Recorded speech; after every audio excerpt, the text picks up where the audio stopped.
英語聞き流しリスニング、英語テキストと MP3 音声ダウンロードはホームページからご利用いただけます。88thpp.com 88thpp.com Chapter 37. In which is continued the story of the famous Princess Micomicona, with other droll adventures. To all this Sancho listened with no little sorrow at heart to see how his hopes of dignity were fading away and vanishing in smoke, and how the fair Princess Micomicona had turned into Dorothea, and the giant into Don Fernando, while his master was sleeping tranquilly, totally unconscious of all that had come to pass. Dorothea was unable to persuade herself that her present happiness was not all a dream. Cardenio was in a similar state of mind, and Lucinda's thoughts ran in the same direction. Don Fernando gave thanks to heaven for the favor shown to him and for having been rescued from the intricate labyrinth in which he had been brought so near the destruction of his good name and of his soul, and in short everybody in the inn was full of contentment and satisfaction at the happy issue of such a complicated and hopeless business. The curate as a sensible man made sound reflections upon the whole affair, and congratulated each upon his good fortune, but the one that was in the highest spirits and good humor was the landlady, because of the promise Cardenio and the curate had given her to pay for all the losses and damage she had sustained through Don Quixote's means. Sancho, as has been already said, was the only one who was distressed, unhappy, and dejected, and so with a long face he went in to his master, who had just awoke, and said to him, "Sir Rueful Countenance, your worship may as well sleep on as much as you like, without troubling yourself about killing any giant or restoring her kingdom to the princess, for that is all over and settled now." "I should think it was," replied Don Quixote, "for I have had the most prodigious and stupendous battle with the giant that I ever remember having at all the days of my life, and with one backstroke, swish, I brought his head tumbling to the ground, and so much blood gushed forth from him that it ran in rivulets over the earth like water." "Like red wine, your worship had better say," replied Sancho, "for I would have you know, if you don't know it, that the dead giant is a hacked wineskin, and the blood 24 gallons of red wine that it had in its belly, and the cut-off head is the bitch that bore me, and the devil take it all." "What art thou talking about, fool?" said Don Quixote, "art thou in thy senses?" "Let your worship get up," said Sancho, "and you will see the nice business you have made of it, and what we have to pay, and you will see the queen turned into a private lady called Dorothea, and other things that will astonish you, if you understand them." "I shall not be surprised at anything of the kind," returned Don Quixote, "for if thou dost remember the last time we were here I told thee that everything that happened here was a matter of enchantment, and it would be no wonder if it were the same now." "I could believe all that," replied Sancho, "if my blanketing was the same sort of thing also, only it wasn't, but real and genuine, for I saw the landlord, who is here today, holding one end of the blanket and jerking me up to the skies very neatly and smartly, and with as much laughter as strength, and when it comes to be a case of knowing people, I hold for my part, simple and sinner as I am, that there is no enchantment about it at all, but a great deal of bruising and bad luck." Well, God will give a remedy," said Don Quixote, "hand me my clothes and let me go out, for I want to see these transformations and things thou speakest of." Sancho fetched him his clothes, and while he was dressing, the curate gave Don Fernando and the others present an account of Don Quixote's madness and of the stratagem they had made use of to withdraw him from that pena pobre where he fancied himself stationed because of his lady's scorn. He described to them also nearly all the adventures that Sancho had mentioned, at which they marveled and laughed not a little, thinking it, as all did, the strangest form of madness a crazy intellect could be capable of. But now, the curate said, that the Lady Dorothea's good fortune prevented her from proceeding with their purpose, it would be necessary to devise or discover some other way of getting him home. Cardenio proposed to carry out the scheme they had begun, and suggested that Lucinda would act and support Dorothea's part sufficiently well. "No," said Don Fernando, "that must not be, for I want Dorothea to follow out this idea of hers, and if the worthy gentleman's village is not very far off, I shall be happy if I can do anything for his relief." "It is not more than 2 days' journey from this," said the curate. "Even if it were more," said Don Fernando, "I would gladly travel so far for the sake of doing so good a work." At this moment Don Quixote came out in full panoply, with Mombrino's helmet, all dinted as it was, on his head, his buckler on his arm, and leaning on his staff or pike. The strange figure he presented filled Don Fernando and the rest with amazement as they contemplated his lean yellow face half a league long, his armor of all sorts, and the solemnity of his deportment. They stood silent waiting to see what he would say, and he, fixing his eyes on the fair Dorothea, addressed her with great gravity and composure. "I am informed, fair lady, by my squire here that your greatness has been annihilated and your being abolished, since, from a queen and lady of high degree as you used to be, you have been turned into a private maiden.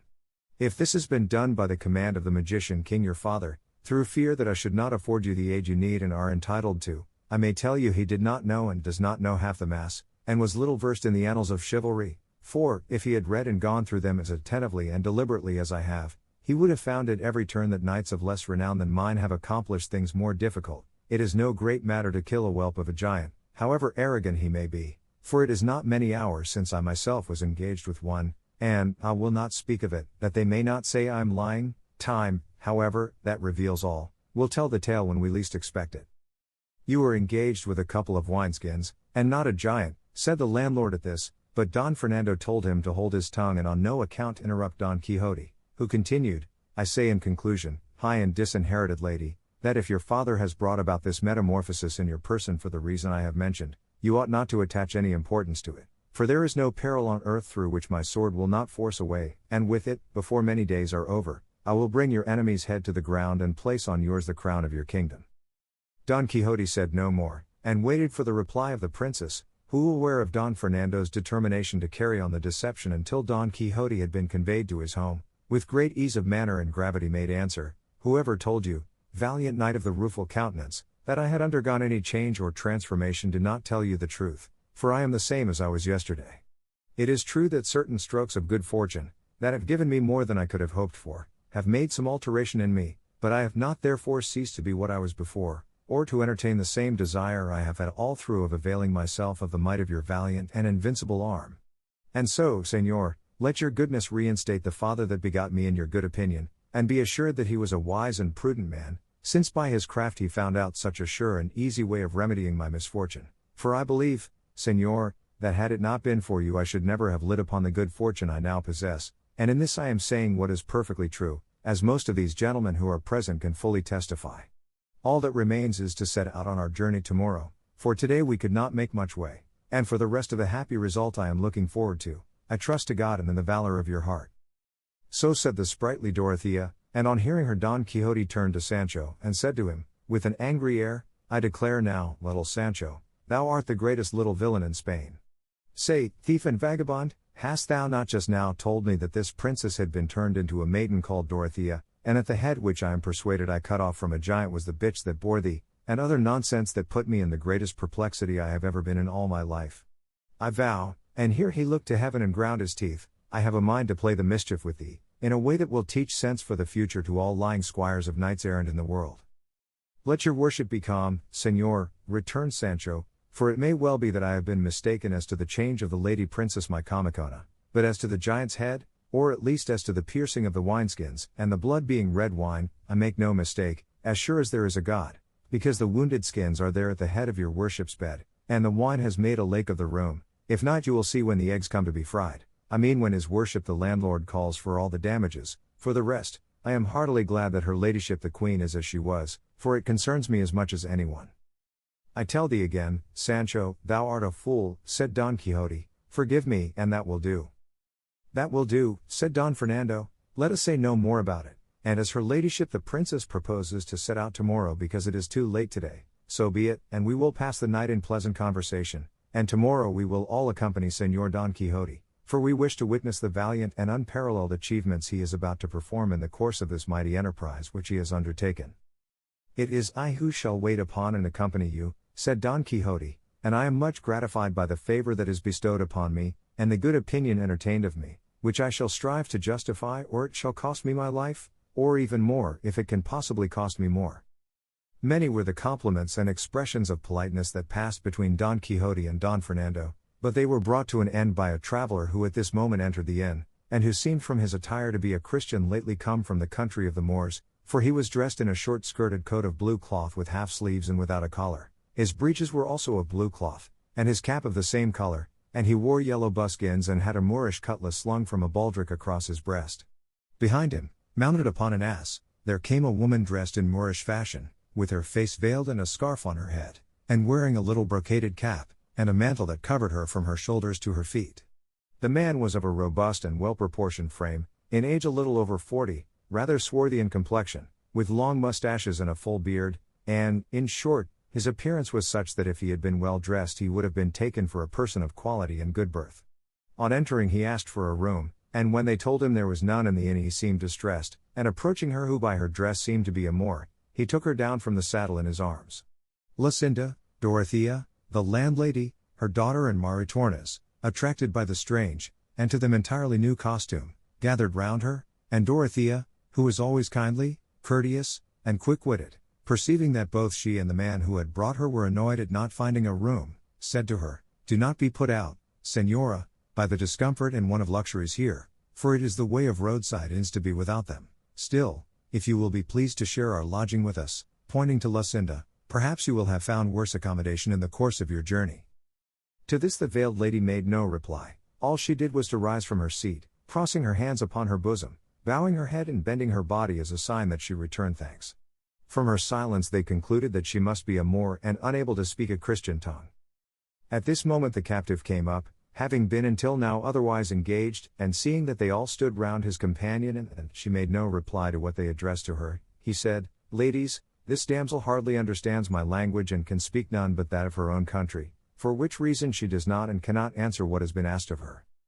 "Nothing has been asked of her," returned Lucinda. "She has only been offered our company for this evening and a share of the quarters we occupy, where she shall be made as comfortable as the circumstances allow, with the goodwill we are bound to show all strangers that stand in need of it, especially if it be a woman to whom the service is rendered." "On her part and my own, Señora," replied the captive, "I kiss your hands and I esteem highly, as I ought, the favor you have offered, which, on such an occasion and coming from persons of your appearance, is, it is plain to see, a very great one." "Tell me, Señor," said Dorothea, "is this lady a Christian or a Moor? For her dress and her silence lead us to imagine that she is what we could wish she was not." "In dress and outwardly," said he, "she is a Moor, but at heart she is a thoroughly good Christian, for she has the greatest desire to become one." "Then she has not been baptized?" returned Lucinda. "There has been no opportunity for that," replied the captive, "since she left Algiers, her native country and home, and up to the present she has not found herself in any such imminent danger of death as to make it necessary to baptize her before she has been instructed in all the ceremonies our Holy Mother Church ordains, but, please God, ere long she shall be baptized with the solemnity befitting her which is higher than her dress or mine indicates."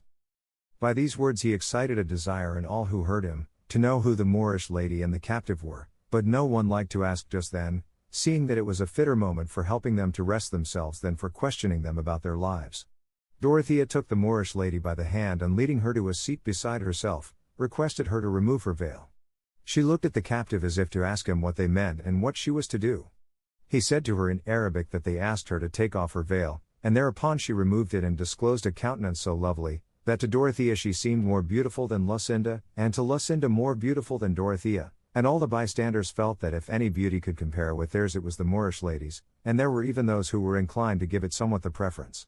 And as it is the privilege and charm of beauty to win the heart and secure goodwill, all forthwith became eager to show kindness and attention to the lovely Moor.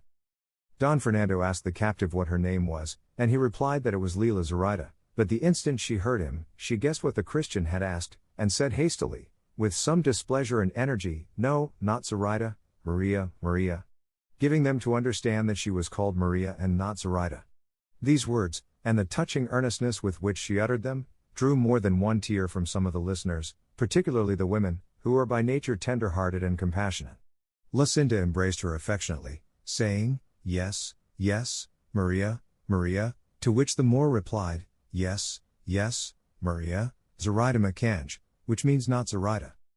Night was now approaching, and by the orders of those who accompanied Don Fernando the landlord had taken care and pains to prepare for them the best supper that was in his power. The hour therefore having arrived they all took their seats at a long table like a refectory one, for round of a square table there was none in the inn, and the seat of honor at the head of it, though he was for refusing it, they assigned to Don Quixote, who desired the lady Micomicona to place herself by his side, as he was her protector. Lucinda and Zoraida took their places next her, opposite to them were Don Fernando and Cardenio, and next the captive and the other gentlemen, and by the side of the ladies, the curate and the barber. And so they supped in high enjoyment, which was increased when they observed Don Quixote leave off eating, and, moved by an impulse like that which made him deliver himself at such length when he supped with the goatherds, begin to address them. "Verily, gentlemen, if we reflect upon it, great and marvelous are the things they see, who make profession of the order of knight-errantry. Say, what being is there in this world, who entering the gate of this castle at this moment, and seeing us as we are here, would suppose or imagine us to be what we are? Who would say that this lady who is beside me was the great queen that we all know her to be, or that I am that knight of the rueful countenance, trumpeted far and wide by the mouth of fame? Now, there can be no doubt that this art and calling surpasses all those that mankind has invented, and is the more deserving of being held in honor in proportion as it is the more exposed to peril. Away with those who assert that letters have the preeminence over arms. I will tell them, whosoever they may be, that they know not what they say. For the reason which such persons commonly assign, and upon which they chiefly rest, is, that the labors of the mind are greater than those of the body, and that arms give employment to the body alone, as if the calling were a porter's trade, for which nothing more is required than sturdy strength, or as if, in what we who profess them call arms, there were not included acts of vigor for the execution of which high intelligence is requisite, or as if the soul of the warrior, when he has an army, or the defense of a city under his care, did not exert itself as much by mind as by body. Nay, see whether by bodily strength it be possible to learn or divine the intentions of the enemy, his plans, stratagems, or obstacles, or to ward off impending mischief, for all these are the work of the mind, and in them the body has no share whatever. Since, therefore, arms have need of the mind, as much as letters, let us see now which of the two minds, that of the man of letters or that of the warrior, has most to do, and this will be seen by the end and goal that each seeks to attain, for that purpose is the more estimable which has for its aim the nobler object. The end and goal of letters, I am not speaking now of divine letters, the aim of which is to raise and direct the soul to heaven, for with an end so infinite no other can be compared. I speak of human letters, the end of which is to establish distributive justice, give to every man that which is his, and see and take care that good laws are observed, an end undoubtedly noble, lofty, and deserving of high praise, but not such as should be given to that sought by arms, which have for their end and object peace, the greatest boon that men can desire in this life. The first good news the world and mankind received was that which the angels announced on the night that was our day, when they sang in the air, Glory to God in the highest, and peace on earth to men of good will, and the salutation which the great Master of heaven and earth taught his disciples and chosen followers when they entered any house, was to say, Peace be on this house, and many other times he said to them, My peace I give unto you, my peace I leave you, peace be with you, a jewel and a precious gift given and left by such a hand, a jewel without which there can be no happiness either on earth or in heaven. This peace is the true end of war, and war is only another name for arms. This, then, being admitted, that the end of war is peace, and that so far it has the advantage of the end of letters, let us turn to the bodily labors of the man of letters, and those of him who follows the profession of arms, and see which are the greater. Don Quixote delivered his discourse in such a manner and in such correct language, that for the time being he made it impossible for any of his hearers to consider him a madman. On the contrary, as they were mostly gentlemen, to whom arms are an appurtenance by birth, they listened to him with great pleasure as he continued. Here, then, I say is what the student has to undergo. First of all poverty, not that all are poor, but to put the case as strongly as possible. And when I have said that he endures poverty, I think nothing more need be said about his hard fortune. For he who is poor has no share of the good things of life. This poverty he suffers from in various ways, hunger, or cold, or nakedness, or altogether, but for all that it is not so extreme but that he gets something to eat, though it may be at somewhat unseasonable hours and from the leavings of the rich, for the greatest misery of the student is what they themselves call going out for soup, and there is always some neighbor's brazier or hearth for them, which, if it does not warm, at least tempers the cold to them, and lastly, they sleep comfortably at night under a roof. I will not go into other particulars, as for example want of shirts, and no superabundance of shoes, thin and threadbare garments, and gorging themselves to surfeit in their voracity when good luck has treated them to a banquet of some sort. By this road that I have described, rough and hard, stumbling here, falling there, getting up again to fall again, they reach the rank they desire, and that once attained, we have seen many who have passed these Syrtes and Scyllas and Charybdises, as if born flying on the wings of favoring fortune. We have seen them, I say, ruling and governing the world from a chair, their hunger turned into satiety, their cold into comfort, their nakedness into fine raiment, their sleep on a mat into repose in Holland and Damask, the justly earned reward of their virtue. But, contrasted and compared with what the warrior undergoes, all they have undergone falls far short of it, as I am now about to show. Chapter 38. Which treats of the curious discourse Don Quixote delivered on arms and letters. Continuing his discourse, Don Quixote said, As we began in the student's case with poverty and its accompaniments, let us see now if the soldier is richer, and we shall find that in poverty itself there is no one poorer. For he is dependent on his miserable pay, which comes late or never, or else on what he can plunder, seriously imperiling his life and conscience, and sometimes his nakedness will be so great that a slashed doublet serves him for uniform and shirt, and in the depth of winter he has to defend himself against the inclemency of the weather in the open field with nothing better than the breath of his mouth, which I need not say, coming from an empty place, must come out cold, contrary to the laws of nature. To be sure he looks forward to the approach of night to make up for all these discomforts on the bed that awaits him, which, unless by some fault of his, never sins by being over narrow, for he can easily measure out on the ground as he likes, and roll himself about in it to his heart's content without any fear of the sheets slipping away from him. Then, after all this, suppose the day and hour for taking his degree and his calling to have come, suppose the day of battle to have arrived, when they invest him with the doctor's cap made of lint, to mend some bullet hole, perhaps, that has gone through his temples, or left him with a crippled arm or leg. Or if this does not happen, and merciful heaven watches over him and keeps him safe and sound, it may be he will be in the same poverty he was in before, and he must go through more engagements and more battles, and come victorious out of all before he betters himself, but miracles of that sort are seldom seen. For tell me, sirs, if you have ever reflected upon it, by how much do those who have gained by war fall short of the number of those who have perished in it? No doubt you will reply that there can be no comparison, that the dead cannot be numbered, while the living who have been rewarded may be summed up with 3 figures. All which is the reverse in the case of men of letters, for by skirts, to say nothing of sleeves, they all find means of support, so that though the soldier has more to endure, his reward is much less. But against all this it may be urged that it is easier to reward 2,000 soldiers, for the former may be remunerated by giving them places, which must perforce be conferred upon men of their calling, while the latter can only be recompensed out of the very property of the master they serve. But this impossibility only strengthens my argument. Putting this, however, aside, for it is a puzzling question for which it is difficult to find a solution, let us return to the superiority of arms over letters, a matter still undecided, so many are the arguments put forward on each side, for besides those I have mentioned, letters say that without them arms cannot maintain themselves, for war, too, has its laws and is governed by them, and laws belong to the domain of letters and men of letters. To this arms make answer that without them laws cannot be maintained, for by arms states are defended, kingdoms preserved, cities protected, roads made safe, seas cleared of pirates, and, in short, if it were not for them, states, kingdoms, monarchies, cities, ways by sea and land would be exposed to the violence and confusion which war brings with it, so long as it lasts and is free to make use of its privileges and powers. And then it is plain that whatever costs most is valued and deserves to be valued most. To attain to eminence in letters costs a man time, watching, hunger, nakedness, headaches, indigestions, and other things of the sort, some of which I have already referred to. But for a man to come in the ordinary course of things to be a good soldier costs him all the student suffers, and in an incomparably higher degree, for at every step he runs the risk of losing his life. For what dread of want or poverty that can reach or harass the student can compare with what the soldier feels, who finds himself beleaguered in some stronghold mounting guard in some ravelin or cavalier, knows that the enemy is pushing a mine towards the post where he is stationed, and cannot under any circumstances retire or fly from the imminent danger that threatens him?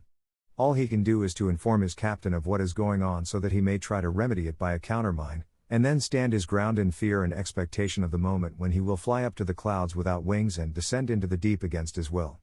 And if this seems a trifling risk, let us see whether it is equaled or surpassed by the encounter of 2 galleys stem to stem, in the midst of the open sea, locked and entangled one with the other, when the soldier has no more standing room than 2 feet of the plank of the spur, and yet, though he sees before him threatening him as many ministers of death as there are cannon of the foe pointed at him, not a lance length from his body, and sees too that with the first heedless step he will go down to visit the profundities of Neptune's bosom, still with dauntless heart, urged on by honor that nerves him, he makes himself a target for all that musketry, and struggles to cross that narrow path to the enemy's ship. And what is still more marvelous, no sooner has one gone down into the depths he will never rise from till the end of the world, than another takes his place, and if he too falls into the sea that waits for him like an enemy, another and another will succeed him without a moment's pause between their deaths, courage and daring the greatest that all the chances of war can show. Happy the blessed ages that knew not the dread fury of those devilish engines of artillery, whose inventor I am persuaded is in hell receiving the reward of his diabolical invention, by which he made it easy for a base and cowardly arm to take the life of a gallant gentleman, and that, when he knows not how or whence, in the height of the ardor and enthusiasm that fire and animate brave hearts, there should come some random bullet, discharged perhaps by one who fled in terror at the flash when he fired off his accursed machine, which in an instant puts an end to the projects and cuts off the life of one who deserved to live for ages to come. And thus when I reflect on this, I am almost tempted to say that in my heart I repent of having adopted this profession of knight-errant in so detestable an age as we live in now, for though no peril can make me fear, still it gives me some uneasiness to think that powder and lead may rob me of the opportunity of making myself famous and renowned throughout the known earth by the might of my arm and the edge of my sword. But heaven's will be done. If I succeed in my attempt I shall be all the more honored, as I have faced greater dangers than the knights errant of yore exposed themselves to. All this lengthy discourse Don Quixote delivered while the others supped, forgetting to raise a morsel to his lips, though Sancho more than once told him to eat his supper, as he would have time enough afterwards to say all he wanted. It excited fresh pity in those who had heard him to see a man of apparently sound sense, and with rational views on every subject he discussed, so hopelessly wanting in all, when his wretched unlucky chivalry was in question. The curate told him he was quite right in all he had said in favor of arms, and that he himself, though a man of letters and a graduate, was of the same opinion. They finished their supper, the cloth was removed, and while the hostess, her daughter, and Maritornes were getting Don Quixote of La Mancha's garret ready, in which it was arranged that the women were to be quartered by themselves for the night, Don Fernando begged the captive to tell them the story of his life, for it could not fail to be strange and interesting, to judge by the hints he had let fall on his arrival in company with Zoraida. To this the captive replied that he would very willingly yield to his request, only he feared his tale would not give them as much pleasure as he wished. Nevertheless, not to be wanting in compliance, he would tell it. The curate and the others thanked him and added their entreaties, and he finding himself so pressed said there was no occasion to ask, where a command had such weight, and added, if your worships will give me your attention you will hear a true story which, perhaps, fictitious ones constructed with ingenious and studied art cannot come up to. These words made them settle themselves in their places and preserve a deep silence, and he seeing them waiting on his words in mute expectation, began thus in a pleasant quiet voice. Chapter 39. Wherein the captive relates his life and adventures. My family had its origin in a village in the mountains of Leon, and nature had been kinder and more generous to it than fortune, though in the general poverty of those communities my father passed for being even a rich man, and he would have been so in reality had he been as clever in preserving his property as he was in spending it. This tendency of his to be liberal and profuse he had acquired from having been a soldier in his youth, for the soldier's life is a school in which the niggard becomes free-handed and the free-handed prodigal, and if any soldiers are to be found who are misers, they are monsters of rare occurrence. My father went beyond liberality and bordered on prodigality, a disposition by no means advantageous to a married man who has children to succeed to his name and position. My father had 3, all sons, and all of sufficient age to make choice of a profession. Finding, then, that he was unable to resist his propensity, he resolved to divest himself of the instrument and cause of his prodigality and lavishness, to divest himself of wealth, without which Alexander himself would have seemed parsimonious, and so calling us all 3 aside one day into a room, he addressed us in words somewhat to the following effect. My sons, to assure you that I love you, no more need be known or said than that you are my sons, and to encourage a suspicion that I do not love you, no more is needed than the knowledge that I have no self-control as far as preservation of your patrimony is concerned. Therefore, that you may for the future feel sure that I love you like a father, and have no wish to ruin you like a stepfather, I propose to do with you what I have for some time back meditated, and after mature deliberation decided upon. You are now of an age to choose your line of life or at least make choice of a calling that will bring you honor and profit when you are older, and what I have resolved to do is to divide my property into 4 parts. 3 I will give to you, to each his portion without making any difference, and the other I will retain to live upon and support myself for whatever remainder of life heaven may be pleased to grant me. But I wish each of you on taking possession of the share that falls to him to follow one of the paths I shall indicate. In this Spain of ours there is a proverb, to my mind very true, as they all are, being short aphorisms drawn from long practical experience, and the one I refer to says, the church, or the sea, or the king's house, as much as to say, in plainer language, whoever wants to flourish and become rich, let him follow the church, or go to sea, adopting commerce as his calling, or go into the king's service in his household, for they say, better a king's crumb than a lord's favor.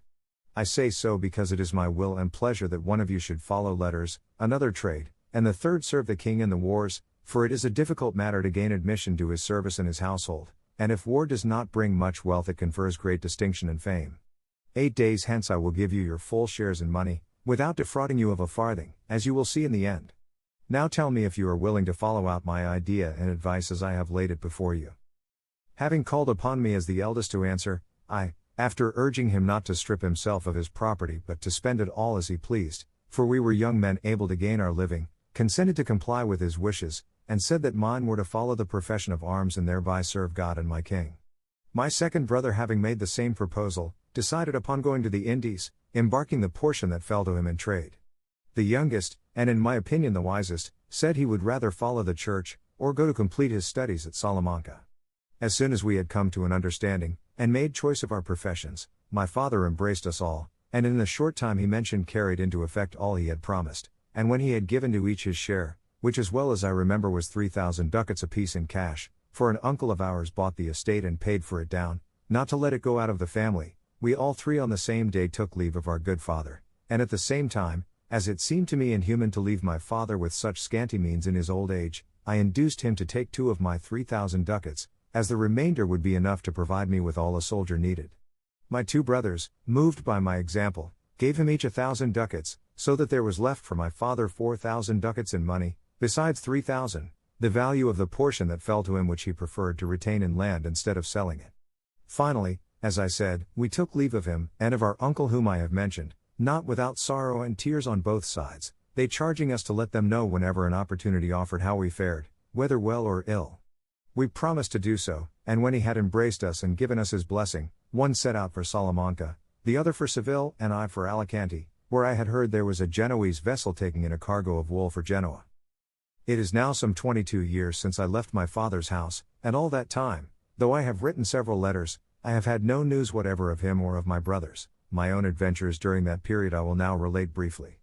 I embarked at Alicante, reached Genoa after a prosperous voyage, and proceeded thence to Milan, where I provided myself with arms and a few soldiers' accoutrements. Thence it was my intention to go and take service in Piedmont, but as I was already on the road to Alessandria della Paglia, I learned that the great Duke of Alva was on his way to Flanders.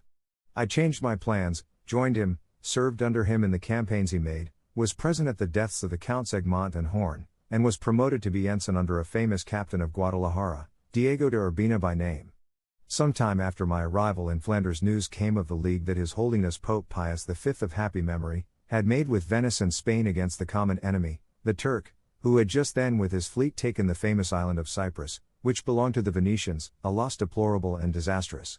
It was known as a fact that the most serene Don John of Austria, natural brother of our good King Don Philip, was coming as commander-in-chief of the Allied forces, and rumors were abroad of the vast warlike preparations which were being made, all which stirred my heart and filled me with a longing to take part in the campaign which was expected, and though I had reason to believe, and almost certain promises, that on the first opportunity that presented itself I should be promoted to be captain, I preferred to leave all and betake myself, as I did, to Italy, and it was my good fortune that Don John had just arrived at Genoa, and was going on to Naples to join the Venetian fleet, as he afterwards did at Messina. I may say, in short, that I took part in that glorious expedition, promoted by this time to be a captain of infantry, to which honorable charge my good luck rather than my merits raised me, and that day, so fortunate for Christendom, because then all the nations of the earth were disabused of the error under which they lay in imagining the Turks to be invincible on sea on that day, I say, on which the Ottoman pride and arrogance were broken, among all that were there made happy, for the Christians who died that day were happier than those who remained alive and victorious, I alone was miserable, for, instead of some naval crown that I might have expected had it been in Roman times, on the night that followed that famous day I found myself with fetters on my feet and manacles on my hands.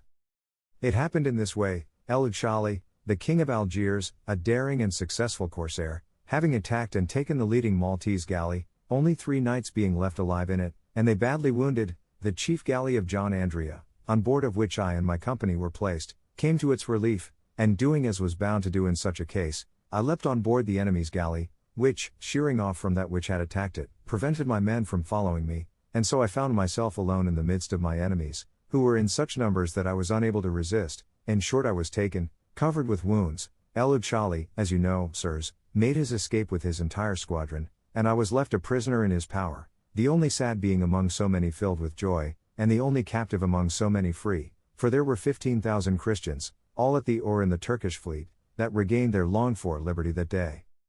They carried me to Constantinople, where the Grand Turk, Selim, made my master general at sea for having done his duty in the battle and carried off as evidence of his bravery the standard of the Order of Malta. The following year, which was the year 72, I found myself at Navarino rowing in the leading galley with the 3 lanterns. There I saw and observed how the opportunity of capturing the whole Turkish fleet in harbor was lost, for all the marines and Janissaries that belonged to it made sure that they were about to be attacked inside the very harbor, and had their kits and pasamaques, or shoes, ready to flee at once on shore without waiting to be assailed. In so great fear did they stand of our fleet.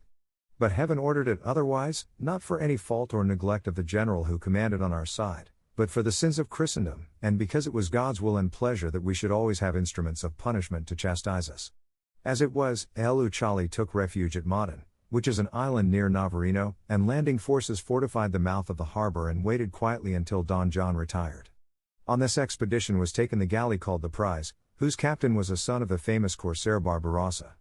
It was taken by the chief Neapolitan galley called the She-Wolf, commanded by that thunderbolt of war, that father of his men, that successful and unconquered captain Don Alvaro de Bazan, Marquis of Santa Cruz, and I cannot help telling you what took place at the capture of the prize.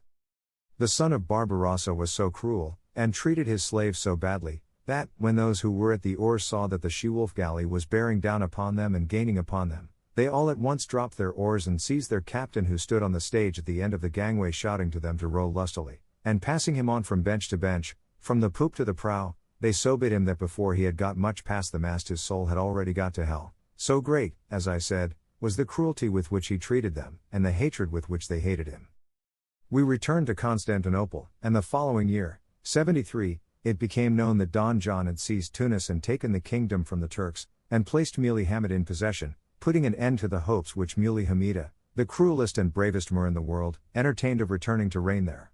The Grand Turk took the loss greatly to heart, and with the cunning which all his race possess, he made peace with the Venetians, who were much more eager for it than he was, and the following year, 74, he attacked the Goletta and the fort which Don John had left half-built near Tunis. While all these events were occurring, I was laboring at the oar without any hope of freedom, at least I had no hope of obtaining it by ransom, for I was firmly resolved not to write to my father telling him of my misfortunes. At length the Goletta fell, and the fort fell, before which places there were 75,000 regular Turkish soldiers, and more than 400,000 Moors and Arabs from all parts of Africa, and in the train of all this great host such munitions and engines of war, and so many pioneers that with their hands they might have covered the Goletta and the fort with handfuls of earth.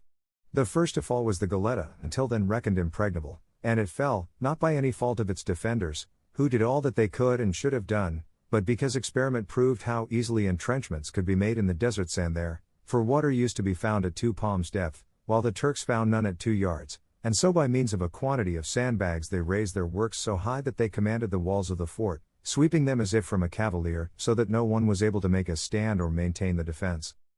It was a common opinion that our men should not have shut themselves up in the Goletta, but should have waited in the open at the landing place, but those who say so talk at random and with little knowledge of such matters, for if in the Goletta and in the fort there were barely 7,000 soldiers, how could such a small number, however resolute, sally out and hold their own against numbers like those of the enemy? And how is it possible to help losing a stronghold that is not relieved, above all when surrounded by a host of determined enemies in their own country? But many thought, and I thought so too, that it was special favor and mercy which heaven showed to Spain in permitting the destruction of that source and hiding place of mischief, that devourer, sponge, and moth of countless money, fruitlessly wasted there to no other purpose save preserving the memory of its capture by the invincible Charles V, as if to make that eternal, as it is and will be, these stones were needed to support it. The fort also fell, but the Turks had to win it inch by inch, for the soldiers who defended it fought so gallantly and stoutly that the number of the enemy killed in 22 general assaults exceeded 25,000. Of 300 that remained alive not one was taken unwounded, a clear and manifest proof of their gallantry and resolution, and how sturdily they had defended themselves and held their post. A small fort or tower which was in the middle of the lagoon under the command of Don Juan Zainagra, a Valencian gentleman and a famous soldier, capitulated upon terms. They took prisoner Don Pedro Purticarrero, commandant of the Goletta, who had done all in his power to defend his fortress, and took the loss of it so much to heart that he died of grief on the way to Constantinople, where they were carrying him a prisoner. They also took the commandant of the fort, Gabrio Cerbellin by name, a Milanese gentleman, a great engineer and a very brave soldier. In these 2 fortresses perished many persons of note, among whom was Pagano Doria, Knight of the Order of St. John, a man of generous disposition, as was shown by his extreme liberality to his brother, the famous John Andrea Doria, and what made his death the more sad was that he was slain by some Arabs to whom, seeing that the fort was now lost, he entrusted himself, and who offered to conduct him in the disguise of a Moor to Tabarka, a small fort or station on the coast held by the Genoese employed in the coral fishery. These Arabs cut off his head and carried it to the commander of the Turkish fleet, who proved on them the truth of our Castilian proverb, that though the treason may please, the traitor is hated, for they say he ordered those who brought him the present to be hanged for not having brought him alive. Among the Christians who were taken in the fort was one named Don Pedro de Aguilar, a native of some place, I know not what, in Andalusia, who had been ensign in the fort, a soldier of great repute and rare intelligence, who had in particular a special gift for what they call poetry. I say so because his fate brought him to my galley and to my bench, and made him a slave to the same master, and before we left the port this gentleman composed 2 sonnets by way of epitaphs, one on the Goletta and the other on the fort. Indeed, I may as well repeat them, for I have them by heart, and I think they will be liked rather than disliked. The instant the captive mentioned the name of Don Pedro de Aguilar, Don Fernando looked at his companions and they all 3 smiled, and when he came to speak of the sonnets one of them said, "Before your worship proceeds any further I entreat you to tell me what became of that Don Pedro de Aguilar you have spoken of." "All I know is," replied the captive, "that after having been in Constantinople 2 years, he escaped in the disguise of an Arno, in company with a Greek spy, but whether he regained his liberty or not I cannot tell, though I fancy he did, because a year afterwards I saw the Greek at Constantinople, though I was unable to ask him what the result of the journey was." "Well then, you are right," returned the gentleman, "for that Don Pedro is my brother, and he is now in our village in good health, rich, married, and with 3 children. Thanks be to God for all the mercies he has shown him," said the captive, "for to my mind there is no happiness on earth to compare with recovering lost liberty. And what is more," said the gentleman, "I know the sonnets my brother made." "Then let your worship repeat them," said the captive, "for you will recite them better than I can." "With all my heart," said the gentleman, "that on the Goletta runs thus." Chapter 40. In which the story of the captive is continued. Sonnet. Blessed souls, that, from this mortal husk set free, in guerdon of brave deeds beatified, above this lowly orb of ours abide made heirs of heaven and immortality, with noble rage and ardor glowing ye your strength, while strength was yours, in battle plied, and with your own blood and the foeman's dyed the sandy soil and the encircling sea. It was the ebbing life blood first that failed the weary arms, the stout hearts never quailed. Though vanquished, yet ye earned the victor's crown. Though mourned, yet still triumphant was your fall. For there ye won, between the sword and wall, in heaven glory and on earth renown. That is it exactly, according to my recollection, said the captive. Well then, that on the fort, said the gentleman, if my memory serves me, goes thus. Sonnet. Up from this wasted soil, this shattered shell, whose walls and towers here in ruin lie, 3,000 soldier souls took wing on high, in the bright mansions of the blessed to dwell. The onslaught of the foeman to repel by might of arm all vainly did they try, and when at length 'twas left them but to die, wearied and few the last defenders fell. And this same arid soil hath ever been a haunt of countless mournful memories, as well in our day as in days of yore. But never yet to heaven it sent, I ween, from its hard bosom purer souls than these, or braver bodies on its surface bore. The sonnets were not disliked, and the captive was rejoiced at the tidings they gave him of his comrade, and continuing his tale, he went on to say, the Goletta and the fort being thus in their hands, the Turks gave orders to dismantle the Goletta, for the fort was reduced to such a state that there was nothing left to level, and to do the work more quickly and easily they mined it in 3 places, but nowhere were they able to blow up the part which seemed to be the least strong, that is to say, the old walls, while all that remained standing of the new fortifications that the Fratton had made came to the ground with the greatest ease. Finally the fleet returned victorious and triumphant to Constantinople, and a few months later died my master, El Uchali, otherwise Uchali Fartax, which means in Turkish the scabby renegade, for that he was. It is the practice with the Turks to name people from some defect or virtue they may possess, the reason being that there are among them only 4 surnames belonging to families tracing their descent from the Ottoman house, and the others, as I have said, take their names and surnames either from bodily blemishes or moral qualities. This scabby one rode at the oar as a slave of the Grand Signiors for 14 years, and when over 34 years of age, in resentment at having been struck by a Turk while at the oar, turned renegade and renounced his faith in order to be able to revenge himself, and such was his valor that, without owing his advancement to the base ways and means by which most favorites of the Grand Signior rise to power, he came to be king of Algiers, and afterwards general on sea, which is the 3rd place of trust in the realm. He was a Calabrian by birth, and a worthy man morally, and he treated his slaves with great humanity. He had 3,000 of them, and after his death they were divided, as he directed by his will, between the Grand Signior, who is heir of all who die and shares with the children of the deceased, and his renegades. I fell to the lot of a Venetian renegade who, when a cabin boy on board a ship, had been taken by Ucciali and was so much beloved by him that he became one of his most favored youths.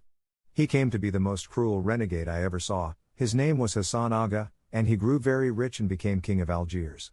With him I went there from Constantinople, rather glad to be so near Spain, not that I intended to write to anyone about my unhappy lot, but to try if fortune would be kinder to me in Algiers than in Constantinople, where I had attempted in 1,000 ways to escape without ever finding a favorable time or chance. But in Algiers I resolved to seek for other means of effecting the purpose I cherished so dearly, for the hope of obtaining my liberty never deserted me, and when in my plots and schemes and attempts the result did not answer my expectations, without giving way to despair I immediately began to look out for or conjure up some new hope to support me, however faint or feeble it might be. In this way I lived unimmured in a building or prison called by the Turks Abano, in which they confine the Christian captives, as well those that are the king's as those belonging to private individuals, and also what they call those of the Almasen, which is as much as to say the slaves of the municipality, who serve the city in the public works and other employments, but captives of this kind recover their liberty with great difficulty, for, as they are public property and have no particular master, there is no one with whom to treat for their ransom, even though they may have the means. To these banos, as I have said, some private individuals of the town are in the habit of bringing their captives, especially when they are to be ransomed, because there they can keep them in safety and comfort until their ransom arrives. The king's captives also, that are on ransom, do not go out to work with the rest of the crew, unless when their ransom is delayed, for then, to make them right for it more pressingly, they compel them to work and go for wood, which is no light labor. I, however, was one of those on ransom, for when it was discovered that I was a captain, although I declared my scanty means and want of fortune, nothing could dissuade them from including me among the gentlemen and those waiting to be ransomed. They put a chain on me, more as a mark of this than to keep me safe, and so I passed my life in that bano with several other gentlemen and persons of quality marked out as held to ransom, but though at times, or rather almost always, we suffered from hunger and scanty clothing, nothing distressed us so much as hearing and seeing at every turn the unexampled and unheard of cruelties my master inflicted upon the Christians. Every day he hanged a man, impaled one, cut off the ears of another, and all with so little provocation, or so entirely without any, that the Turks acknowledged he did it merely for the sake of doing it, and because he was by nature murderously disposed towards the whole human race. The only one that fared at all well with him was a Spanish soldier, something to Saavedra by name, to whom he never gave a blow himself, or ordered a blow to be given, or addressed a hard word, although he had done things that will dwell in the memory of the people there for many a year, and all to recover his liberty. And for the least of the many things he did we all dreaded that he would be impaled, and he himself was in fear of it more than once, and only that time does not allow. I could tell you now something of what that soldier did, that would interest and astonish you much more than the narration of my own tale. To go on with my story, the courtyard of our prison was overlooked by the windows of the house belonging to a wealthy Moor of high position, and these, as is usual in Moorish houses, were rather loopholes than windows, and besides were covered with thick and close lattice work. It so happened, then, that as I was one day on the terrace of our prison with 3 other comrades, trying, to pass away the time, how far we could leap with our chains, we being alone, for all the other Christians had gone out to work, I chanced to raise my eyes, and from one of these little closed windows I saw a reed appear with a cloth attached to the end of it, and it kept waving to and fro, and moving as if making signs to us to come and take it. We watched it, and one of those who were with me went and stood under the reed to see whether they would let it drop, or what they would do. But as he did so the reed was raised and moved from side to side, as if they meant to say no by a shake of the head. The Christian came back, and it was again lowered, making the same movements as before. Another of my comrades went, and with him the same happened as with the first, and then the third went forward, but with the same result as the first and second. Seeing this I did not like not to try my luck, and as soon as I came under the reed it was dropped and fell inside the bano at my feet. I hastened to untie the cloth, in which I perceived a knot, and in this were tensiones, which are coins of base gold, current among the Moors, and each worth 10 reals of our money. It is needless to say I rejoiced over this godsend, and my joy was not less than my wonder as I strove to imagine how this good fortune could have come to us, but to me specially, for the evident unwillingness to drop the reed for any but me showed that it was for me the favor was intended. I took my welcome money, broke the reed, and returned to the terrace, and looking up at the window, I saw a very white hand put out that opened and shut very quickly. From this we gathered or fancied that it must be some woman living in that house that had done us this kindness, and to show that we were grateful for it, we made salams after the fashion of the Moors, bowing the head, bending the body, and crossing the arms on the breast. Shortly afterwards at the same window a small cross made of reeds was put out and immediately withdrawn. This sign led us to believe that some Christian woman was a captive in the house, and that it was she who had been so good to us. But the whiteness of the hand and the bracelets we had perceived made us dismiss that idea, though we thought it might be one of the Christian renegades whom their masters very often take as lawful wives, and gladly, for they prefer them to the women of their own nation. In all our conjectures we were wide of the truth, so from that time forward our sole occupation was watching and gazing at the window where the cross had appeared to us, as if it were our pole star, but at least 15 days passed without our seeing either it or the hand, or any other sign, and though meanwhile we endeavored with the utmost pains to ascertain who it was that lived in the house, and whether there were any Christian renegade in it, nobody could ever tell us anything more than that he who lived there was a rich Moor of high position, Haji Murado by name, formerly Al-Qaidi of La Pata, an office of high dignity among them. But when we least thought it was going to rain any morshness from that quarter, we saw the reed suddenly appear with another cloth tied and a larger knot attached to it, and this at a time when, as on the former occasion, the Bano was deserted and unoccupied. We made trial as before, each of the same three going forward before I did, but the reed was delivered to none but me, and on my approach it was let drop. I untied the knot and I found 40 Spanish gold crowns with a paper written in Arabic, and at the end of the writing there was a large cross drawn. I kissed the cross, took the crowns and returned to the terrace, and we all made our salams. Again the hand appeared, I made signs that I would read the paper, and then the window was closed. We were all puzzled, though filled with joy at what had taken place, and as none of us understood Arabic, great was our curiosity to know what the paper contained, and still greater the difficulty of finding someone to read it.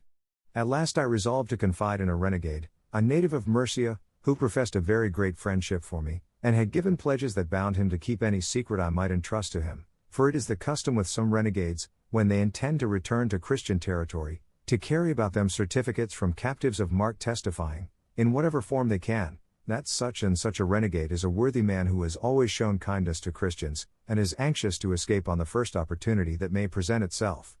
Some obtain these testimonials with good intentions, others put them to a cunning use, for when they go to pillage on Christian territory, if they chance to be cast away, or taken prisoners, they produce their certificates and say that from these papers may be seen the object they came for, which was to remain on Christian ground, and that it was to this end they joined the Turks in their foray. In this way they escape the consequences of the first outburst and make their peace with the church before it does them any harm, and then when they have the chance they return to Barbary to become what they were before. Others, however, there are who procure these papers and make use of them honestly, and remain on Christian soil. This friend of mine, then, was one of these renegades that I have described. He had certificates from all our comrades, in which we testified in his favor as strongly as we could, and if the Moors had found the papers they would have burned him alive.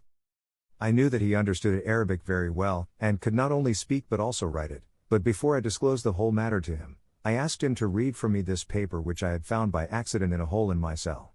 He opened it and remained some time examining it and muttering to himself as he translated it. I asked him if he understood it, and he told me he did perfectly well, and that if I wished him to tell me its meaning word for word, I must give him pen and ink that he might do it more satisfactorily. We at once gave him what he required, and he set about translating it bit by bit, and when he had done he said, "All that is here in Spanish is what the Moorish paper contains, and you must bear in mind that when it says Lila Marian it means Our Lady the Virgin Mary." We read the paper and it ran thus. When I was a child my father had a slave who taught me to pray the Christian prayer in my own language, and told me many things about Lila Marian. The Christian died, and I know that she did not go to the fire, but to Allah, because since then I have seen her twice, and she told me to go to the land of the Christians to see Lila Marian, who had great love for me. I know not how to go. I have seen many Christians, but except thyself none has seemed to me to be a gentleman. I am young and beautiful, and have plenty of money to take with me. See if thou canst contrive how we may go, and if thou wilt thou shalt be my husband there, and if thou wilt not it will not distress me, for Lila Marian will find me someone to marry me. I myself have written this, have a care to whom thou givest it to read, trust no more, for they are all perfidious. I am greatly troubled on this account, for I would not have thee confide in anyone, because if my father knew it he would at once fling me down a well and cover me with stones. I will put a thread to the reed, tie the answer to it, and if thou hast no one to write for thee in Arabic, tell it to me by signs, for Lila Marian will make me understand thee. She and Allah and this cross, which I often kiss as the captive bade me, protect thee. Judge, sirs, whether we had reason for surprise and joy at the words of this paper, and both one and the other were so great, that the renegade perceived that the paper had not been found by chance, but had been in reality addressed to some one of us, and he begged us, if what he suspected were the truth, to trust him and tell him all, for he would risk his life for our freedom. And so saying he took out from his breast a metal crucifix, and with many tears swore by the God the image represented, in whom, sinful and wicked as he was, he truly and faithfully believed, to be loyal to us and keep secret whatever we chose to reveal to him. For he thought and almost foresaw that by means of her who had written that paper, he and all of us would obtain our liberty, and he himself obtain the object he so much desired, his restoration to the bosom of the Holy Mother Church, from which by his own sin and ignorance he was now severed like a corrupt limb. The renegade said this with so many tears and such signs of repentance, that with one consent we all agreed to tell him the whole truth of the matter, and so we gave him a full account of all, without hiding anything from him. We pointed out to him the window at which the reed appeared, and he by that means took note of the house, and resolved to ascertain with particular care who lived in it. We agreed also that it would be advisable to answer the Moorish lady's letter, and the renegade without a moment's delay took down the words I dictated to him, which were exactly what I shall tell you, for nothing of importance that took place in this affair has escaped my memory, or ever will while life lasts. This, then, was the answer returned to the Moorish lady. The true Allah protect thee, lady, and that blessed Marianne who is the true mother of God, and who has put it into thy heart to go to the land of the Christians, because she loves thee. Entreat her that she be pleased to show thee how thou canst execute the command she gives thee, for she will, such is her goodness. On my own part, and on that of all these Christians who are with me, I promise to do all that we can for thee, even to death. Fail not to write to me and inform me what thou dost mean to do, and I will always answer thee, for the great Allah has given us a Christian captive who can speak and write thy language well, as thou mayest see by this paper. Without fear, therefore, thou canst inform us of all thou wouldst. As to what thou sayest, that if thou dost reach the land of the Christians thou wilt be my wife, I give thee my promise upon it as a good Christian, and know that the Christians keep their promises better than the Moors. Allah and Marianne his mother watch over thee, my lady. The paper being written and folded I waited 2 days until the bano was empty as before, and immediately repaired to the usual walk on the terrace to see if there were any sign of the reed, which was not long in making its appearance. As soon as I saw it, although I could not distinguish who put it out, I showed the paper as a sign to attach the thread, but it was already fixed to the reed, and to it I tied the paper, and shortly afterwards our star once more made its appearance with the white flag of peace, the little bundle. It was dropped, and I picked it up, and found in the cloth, in gold and silver coins of all sorts, more than 50 crowns, which 50 times more strengthened our joy and doubled our hope of gaining our liberty. That very night our renegade returned and said he had learned that the Moor we had been told of lived in that house, that his name was Haji Murado, that he was enormously rich, that he had one only daughter the heiress of all his wealth, and that it was the general opinion throughout the city that she was the most beautiful woman in Barbary, and that several of the viceroys who came there had sought her for a wife, but that she had been always unwilling to marry, and he had learned, moreover, that she had a Christian slave who was now dead, all which agreed with the contents of the paper. We immediately took counsel with the renegade as to what means would have to be adopted in order to carry off the Moorish lady and bring us all to Christian territory, and in the end it was agreed that for the present we should wait for a second communication from Zoraida, for that was the name of her who now desires to be called Maria, because we saw clearly that she and no one else could find a way out of all these difficulties. When we had decided upon this the renegade told us not to be uneasy, for he would lose his life or restore us to liberty.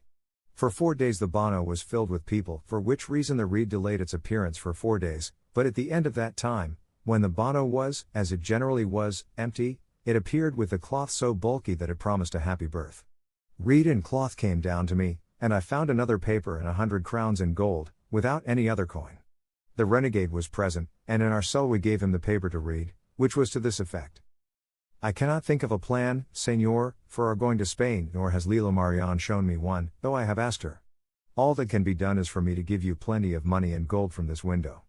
With it ransom yourself and your friends, and let one of you go to the land of the Christians, and there buy a vessel and come back for the others, and he will find me in my father's garden, which is at the Babazan gate near the seashore, where I shall be all this summer with my father and my servants. You can carry me away from there by night without any danger, and bring me to the vessel. And remember thou art to be my husband, else I will pray to Marianne to punish thee. If thou canst not trust anyone to go for the vessel, ransom thyself and do thou go, for I know thou wilt return more surely than any other, as thou art a gentleman and a Christian. Endeavor to make thyself acquainted with the garden, and when I see thee walking yonder I shall know that the bano is empty and I will give thee abundance of money. Allah protect thee, Señor. These were the words and contents of the second paper, and on hearing them, each declared himself willing to be the ransomed one, and promised to go and return with scrupulous good faith, and I too made the same offer. But to all this the renegade objected, saying that he would not on any account consent to one being set free before all went together, as experience had taught him how ill those who have been set free keep promises which they made in captivity, for captives of distinction frequently had recourse to this plan, paying the ransom of one who was to go to Valencia or Majorca with money to enable him to arm a bark and return for the others who had ransomed him, but who never came back, for recovered liberty and the dread of losing it again effaced from the memory all the obligations in the world. And to prove the truth of what he said, he told us briefly what had happened to a certain Christian gentleman almost at that very time, the strangest case that had ever occurred even there, where astonishing and marvelous things are happening every instant. In short, he ended by saying that what could and ought to be done was to give the money intended for the ransom of one of us Christians to him, so that he might with it buy a vessel there in Algiers under the pretense of becoming a merchant and trader at Tetuan and along the coast, and when master of the vessel, it would be easy for him to hit on some way of getting us all out of the Bono and putting us on board, especially if the Moorish lady gave, as she said, money enough to ransom all, because once free it would be the easiest thing in the world for us to embark even in open day. But the greatest difficulty was that the Moors do not allow any renegade to buy or own any craft, unless it be a large vessel for going on roving expeditions, because they are afraid that anyone who buys a small vessel, especially if he be a Spaniard, only wants it for the purpose of escaping to Christian territory. This however he could get over by arranging with a Tagarin Moor to go shares with him in the purchase of the vessel, and in the profit on the cargo, and under cover of this he could become master of the vessel, in which case he looked upon all the rest as accomplished. But though to me and my comrades it had seemed a better plan to send to Majorca for the vessel, as the Moorish lady suggested, we did not dare to oppose him, fearing that if we did not do as he said he would denounce us, and place us in danger of losing all our lives if he were to disclose our dealings with Zoraida, for whose life we would have all given our own. We therefore resolved to put ourselves in the hands of God and in the renegades, and at the same time an answer was given to Zoraida, telling her that we would do all she recommended, for she had given as good advice as if Leila Marian had delivered it, and that it depended on her alone whether we were to defer the business or put it in execution at once. I renewed my promise to be her husband, and thus the next day that the Bono chanced to be empty she at different times gave us by means of the reed and cloth 2,000 gold crowns and a paper in which she said that the next Juma, that is to say Friday, she was going to her father's garden, but that before she went she would give us more money, and if it were not enough we were to let her know, as she would give us as much as we asked, for her father had so much he would not miss it, and besides she kept all the keys. We at once gave the renegade 500 crowns to buy the vessel, and with 800 I ransomed myself, giving the money to a Valencian merchant who happened to be in Algiers at the time, and who had me released on his word, pledging it that on the arrival of the first ship from Valencia he would pay my ransom, for if he had given the money at once it would have made the king suspect that my ransom money had been for a long time in Algiers, and that the merchant had for his own advantage kept it secret. In fact my master was so difficult to deal with that I dared not on any account pay down the money at once. The Thursday before the Friday on which the fair Zoraida was to go to the garden she gave us 1,000 crowns more, and warned us of her departure, begging me, if I were ransomed, to find out her father's garden at once, and by all means to seek an opportunity of going there to see her. I answered in a few words that I would do so, and that she must remember to commend us to Leila Marian with all the prayers the captive had taught her. This having been done, steps were taken to ransom our 3 comrades, so as to enable them to quit the Bono, and lest, seeing me ransomed and themselves not, though the money was forthcoming, they should make a disturbance about it and the devil should prompt them to do something that might injure Zoraida, for though their position might be sufficient to relieve me from this apprehension, nevertheless I was unwilling to run any risk in the matter, and so I had them ransomed in the same way as I was, handing over all the money to the merchant so that he might with safety and confidence give security, without, however, confiding our arrangement in secret to him, which might have been dangerous. 物語の続きはホームページからお聞きいただけます。また、テキスト、MP3 ダウンロードも合わせてご利用ください。88thpp.com 88thpp.com